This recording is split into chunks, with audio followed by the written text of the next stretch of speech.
holding up your cell phone, basically. That's the light that you have. Yes.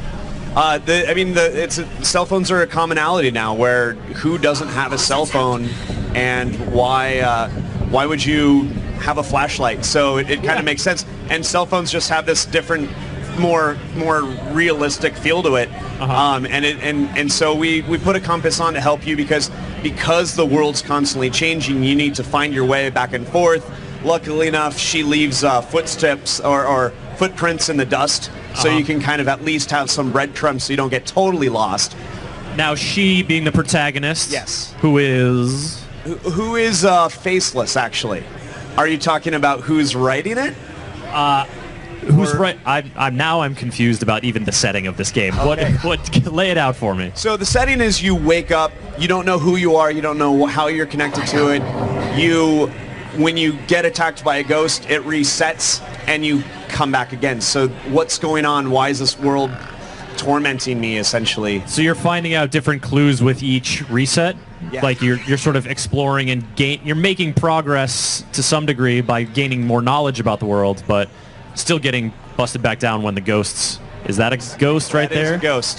So how it works is if you were to luck out and succeed in each chapter of Daylight, you still wouldn't get all of the information of what's going on in the world. Okay. And hopefully if you're playing a game like Daylight, you like to be scared because it is extremely terrifying in some cases.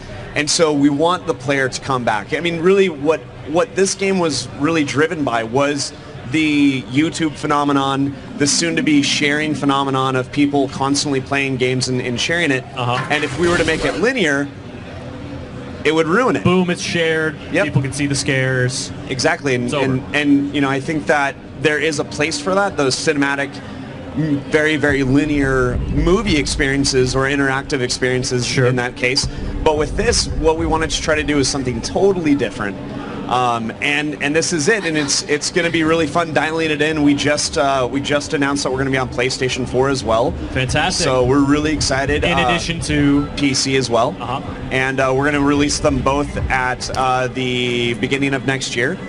So it's going to be really cool. And what we were originally going to do was have chapters, and now we're going to have all the chapters together, so players will be able to experience start to finish without episodic content or the need of that.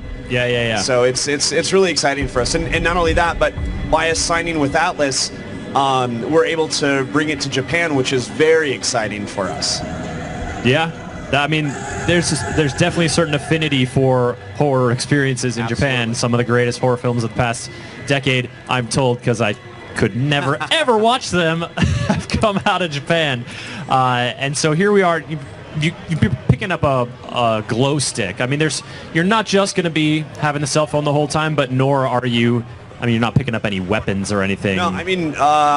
all the experiences with ghosts that we've found, you can't hit them with a crowbar. Yep. So there's a lot. We chose a female character because we wanted you to essentially protect her. If, you know, shooters are always male and they're badasses and they hit things and who cares? But we haven't seen any of that at E3 this year, Jared. We want you to protect her. I mean, we did a lot of research with horror films. If you're watching a horror film and the character in the movie isn't scared, you're less likely to be scared. So there was a lot of reason for that, and there are times where people say, "Oh, she's a female character, and females are weak." It's not true. At the end of this, you're gonna find out what the secret is, and it's really cool. What it's all about. Yeah. And so this is a flare also that you pick up, and that's very violent in it, but you can see farther, but it also casts such nasty shadows that it's almost scarier to use. It really does. It gives it a whole volatile feeling that just wasn't there before, with like that consistency of, even though you could see less. Yeah, I don't know if I would go for the flare, actually, now seeing it in action. Well, there's mechanics to each piece, so the glow sticks will actually help you find your way because they're in a magical spectrum that allows you to find more breadcrumbs to get to the different areas, and then the flares will actually disperse ghosts. So there are mechanics to those that you'll learn and you'll be able to use in the world. So you can once you spot a ghost, you can disperse it if you're properly equipped. But I mean, is a better choice in a lot of cases to just run? Sometimes they're going to block your path, and you need to figure a way to get rid of them.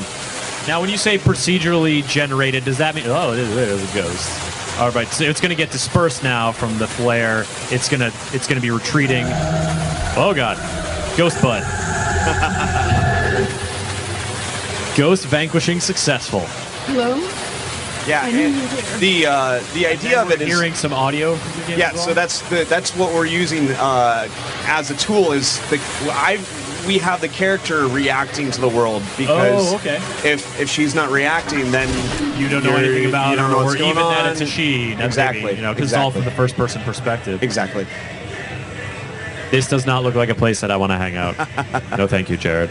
But Daylight is looking pretty cool for any fans of horror games, and I feel like there's been a little bit of a horror game renaissance in the past couple years, especially on the independent development scene. And that's the really cool part about it is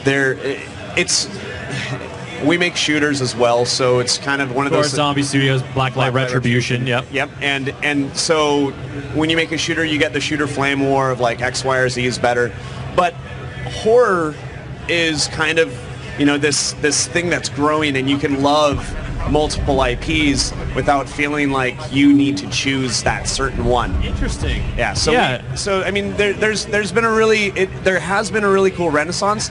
But the cooler thing is a lot of the guys that we're becoming friends with that are making other horror games, we're sharing information, or we're even talking more about our stories and things that aren't there, like the Red Barrel guys weren't making Outlast. Having dinner with them tonight. They're super cool guys. Yeah. And met them at PAX. It's like, yeah, we're making something that's kind of the same world, but they're so different. They're so totally different games. It's really neat. That's a really interesting sort of collaborative opportunity, because I would sometimes imagine that you want to keep your development secrets from other developers because you don't want them scooping your thing. But I think a lot of developers I talk to say that's not the case. You want to collab. You want to talk to your peers. You want to talk about the cool stuff you're doing, bounce it off each other. And going back to what you said about the horror game community, just it's just about appreciating the different horror experiences offered and the different ways that they scare you, as opposed to saying, I think Slender Man is the best. All other horror games stink. I mean, that's the really cool part, is that's not something that's being fostered very well. Yeah. And so it's really cool because there is the idea of games like Slender Man, Daylight, Outlast all existing together, and it works out really well. And it's really cool to have just this year. I think has been a big change in the industry where guys from Respawn come by the booth and check out Blacklight, and I'm excited about their games, but also it's happening with the horror genre, where that's kind of what was happening at PAX when we were showing Daylight for the first time. Other guys were coming by. I was like, man, everyone's really cool, and there isn't a vibing type of situation that's happening in the industry, because I think that with this new generation coming out, as well as the previous generation having a longevity and the PC being so successful still, it's not feast or famine. There's a lot more, and there's a lot more access, and gamers are getting smarter and really experiencing a lot more, and it's really amazing. Jared, I love your view of the game industry as it currently stands. It's wonderful because a lot of the discussion about yesterday's Xbox One versus PS4, which one's gonna win, and like this sort of, a lot of it is sort of adversarial, and it's fun to stack things up against each other and see how they compare and stuff. But I think it's great to remember that underlying this is all a culture of, especially on the development side, like we're all creative people. We are in this business because we love making games. Let's talk about making games. Let's check each other's stuff out, and let's cross-pollinate in a way that's just going to benefit everyone. And that's kind of the thing is, I mean, you look at all these games that are coming out. Just this industry is growing in such a great way, and I think that the new guard that's coming out are doing a great job communicating with each other. So it's really cool. Very cool, Jared. People are mostly just confused about what they're seeing. They're not that confused about what they're seeing, but I think that they're intrigued by the procedural generation and, sort of what so much of a horror game is, it doesn't really thrive on the bright lights of E3, but people get a taste for it, and then it's something that intrigues them. They go for it later. Well, and that it originally started as an indie game.